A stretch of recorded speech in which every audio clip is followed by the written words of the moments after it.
up, guys? It's Gage here. Welcome to you, Buck That. And today we're talking about the infamous battle this season: Baker Mayfield versus Kyle Trask. And this is the most split I've seen the Bucks with quarterbacks.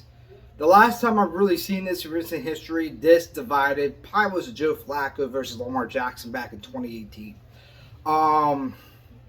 Back with the Ravens, obviously. And guys, I wrote down some things to kind of, okay, so not thinking this like emotionally, because I'm a Baker Mayfield fan. I think this guy's going to turn out wonderful. But, you know, I wanted to give you guys the most fair, factual opinion of mine. You know, kind of seeing, you know, who has a better advantage during the preseason and this upcoming training camp. Also mentoring camp as well. Wrote down a few things. Let's start with Baker Mayfield. Baker Mayfield, drafted number 1 overall by the Cleveland Browns, had a Johnny Manziel type of college career with the Oklahoma Sooners. Did it fucking amazing. Man, the guy was just fucking, he was on it. Walked out of Oklahoma and just killed it, dude. Just killed it. Now, I wasn't able to get exact stats, but the guy had like, let's say his finals, he get like 38 touchdowns between like 10 picks. So, fucking, he was on fire, dude. You know, that's why he got that money, number 1 overall. Baker, his rookie season struggled under Hugh Jackman. I think it's name Hugh Jackson or Hugh Jackman. Now, one of the worst coaches in history, I would have to say. He got fired, and then the famous former defense coordinator for the Saints, Greg Williams, joined on. Head coach Baker Mayfield then had a stellar season. Finished, broke the rookie record with the most yardage, and I believe touchdowns as well. Just fucking amazing. And next year, his offense coordinator 8 years was his head coach the following season, Freddie Kitchens. 2019, rough season. It went really fucking south. And Freddie was the head coach. I honestly thought they're going to do good, man. Like, Baker Mayfield's looking strong. I thought they could do decent, but they did terrible, dude. They did not meet expectations. And then Freddie Kitchens was fired late in the season. They won 6 games that year. Like 6 games. And next year was Baker Mayfield's best season. 2020, he threw 3,563 yards, 26 TDs, and 6 picks. And he took the Cleveland Browns to the playoffs and got their first playoff win in 25 years. Woo! I know you guys are like, Gage, it's a fucking playoff win. Like, isn't that a comment? Like, shouldn't that be not that big of a deal with other teams? Like, it's pretty fucking, it's average. Now, I would agree with you if it wasn't for the Cleveland Browns. If it wasn't Cleveland Browns, the worst team in the past 30 years, I would say, yeah. You know, it's okay, but, you know, like, there's quarterbacks that's done it before. Even ones that weren't very good. Cleveland Browns. This is a team that was known for ruining their quarterbacks and is a dumpster fire organization. That was known for that. Baker Mayfield. This is when I was convinced Baker he has a dog in him, dude. Literally went against Ben Roethlisberger, a future Hall of Famer. He was at the end of his career, so it could be said he wasn't, you know, basically beat the skeleton of Ben Roethlisberger, but it's still Ben Roethlisberger. It doesn't matter if it's fucking his last year. Like Tom Brady. Tom Brady wasn't good, but you're still not going to underestimate him. You can still do shit. Baker Mayfield beat him, and then battled out with Pat Mahomes, but ended up with a loss, 21-7, I believe, or somewhere around that. Or it might have been 28-14, somewhere around that score. Lost by a couple touchdowns. Baker Mayfield threw a few interceptions and lost the game. But it's Pat Mahomes and the Chiefs, so it's going to be hard to beat him regardless. Baker Mayfield then, following season, he tore his rotor cuff and just did not play well. Honestly, he should never play for injury. He actually probably would have wound up with a better team if he would have not done that. He would have been a lot more valuable because people were looking at 2020 when he brought the Cleveland Browns to the playoffs and got the first win in like 25 years. So he would end up really good, but he did not. Then he went. He just had a rough season. I think he threw like 21. I'm gonna say like 24 interceptions, maybe 21 TDs, somewhere around that. Next, I'm gonna start writing these numbers down because I didn't really expect to go through the seasons, but I want to kind of give you guys a more detailed Baker Mayfield as a career overall. And yeah, he just had a rough season that year. He tore his rotor cuff, so it's definitely an injury had a factor. Then the following season, he got traded. I got traded to Carolina Panthers. And keep in mind, guys, you guys are like, oh, he sucked last year, bro. Carolina this, Carolina that. Oh, you guys, okay, guys. I get, but Carolina, they might have TJ Moore, but the coaching staff is fucking horrible, dude. Terrible, dude. They had an offensive corner that's been out for 5 years that historically benched Eli Manning. So, his decision making is not the best. And you got, I don't even remember his fucking name now. I see that kind of tells you. If I can't remember the guy's name and he was in my division, he probably wasn't that good. Yeah, I can't. I think I forgot about him because he was just that bad of a head coach. Like, the guy was really good. He was a really good college coach, but sucked as a head coach. Also, real quick, guys, this drink is the best. It's new. I highly recommend. It's literally the freshest alcoholic tea I've ever had, man. Like, holy shit, this is amazing. And Arizona tea, man. Fucking, I'm not a big fan of them usually, but this tea, man, is fresh and it's like, it's definition of Florida, man. Just free and fresh. But getting back to topic, yeah, you can't blame Baker Mayfield Carolina Panthers, man. Like, the coaching staff was just not good, man, and the play calling not suits the name Baker Mayfield. Baker Mayfield's a good quarterback. I would say above average, but like, you gotta fit the plays that suit him the best. Baker Mayfield, he did better than, and you could say Sam Darnold, he was benched. Sam Darnold did good. Different scheme, guys. Different systems. Sam Darnold never even been in the playoffs. Baker has, so there's that. And I feel like Baker Mayfield gets a lot of unnecessary hate when he was with Carolina Panthers, man.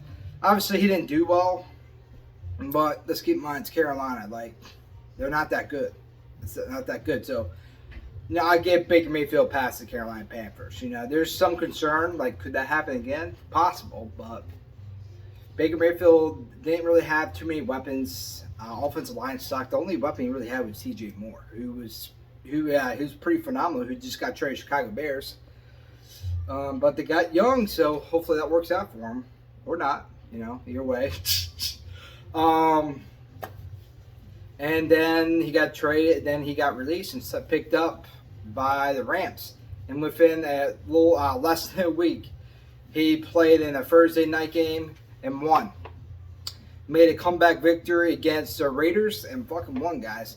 He didn't win the rest of the games. He kind of played average, but they had a lot of injuries, so there's that. But that's where the concern comes in. Can Baker overcome all the mistakes he's made?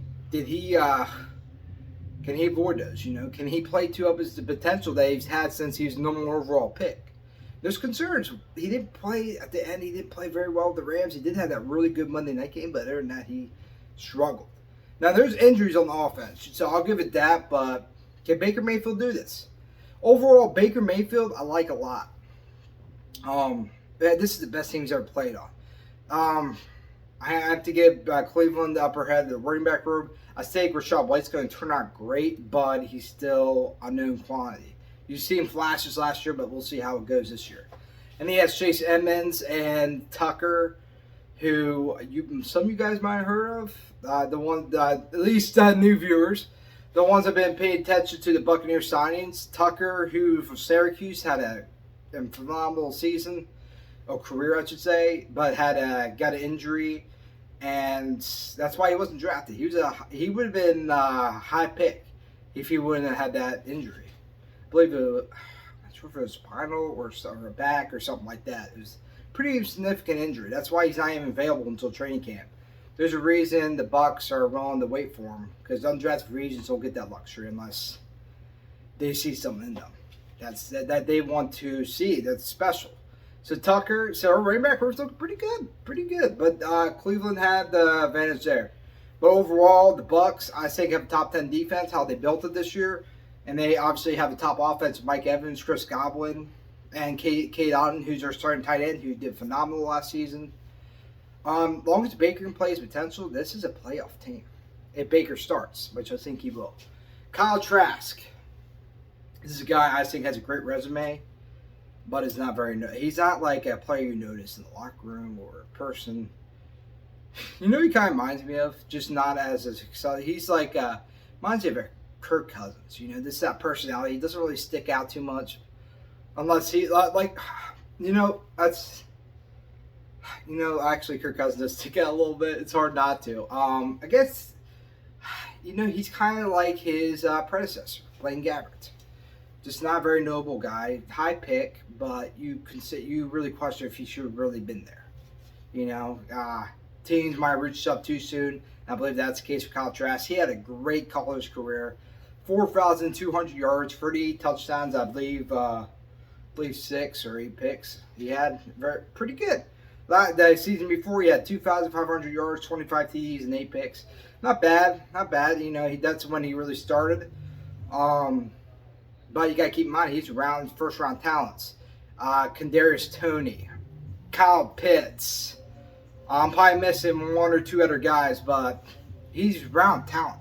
He's round big talent. So you really question, was Kyle Trask really that good, or was he just good enough around these guys to win?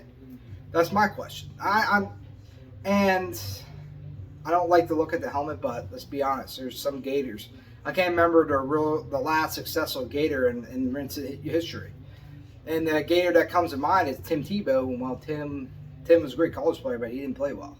He just wasn't a good quarterback. He was out by his 6th season. So yeah, there's a history of the school he was in. But I don't like to look at that. I don't really look at that too often. But that's another case in point. And Kyle Trask, to me, it takes a certain thing to win. I like to call it the dog. Like, the guy that will do anything to fucking win. He'll run through you, bro. He will hype up the team like, guys, let's fucking go. And you see a few of these. And it's getting lost nowadays. Like Kyle Murray. You see these guys that have the skills, but they don't have it. They just don't have it. The fucking dog. You know, Kyle Trask. On paper, it's like, man, this guy learned with Tom Brady. He had a really good college career. This, that. Now, you could say all fucking paper, but the guy is unknown, and he wasn't even a backup. I mean, they were redshirting him, but at the same time, he wasn't a backup. They wouldn't give him a chance, to be honest. You know, a backup position, which you drop someone in the 2nd round, and this is his 2nd year, which is this past season. I would name him a backup. Like, I like Blaine, don't get me wrong, but Kyle Trask should have been backup. Learned under Tom Brady. They only really practiced together. Kyle, I'm not even sure he never suited up. So I would say Baker Mayfield has a better resume. Baker has that dog in him. He does whatever it takes to win. And he's the type of guy, if say after the season, this is a lot of people's concerns as well. Kyle Trask is better financially. Baker Mayfield might be a little expensive, but I think he'll do what's best for the team, like say 32 million. I think he would take, you know, to help the team out and work around. He's that type of guy. That's the guy I want. He's a team leader, and he's a guy I'll be proud to have my quarterback. Like, that's my fucking quarterback, baby. Let's get it. So guys, the Baker Mayfield versus Kyle Trask. We're gonna see who's the better quarterback. I trust Jason Light and Todd Bowles. But Todd Bowles mentioned something. When Baker Mayfield was signed, he's like, man, I like his moxie. I like his leadership. I like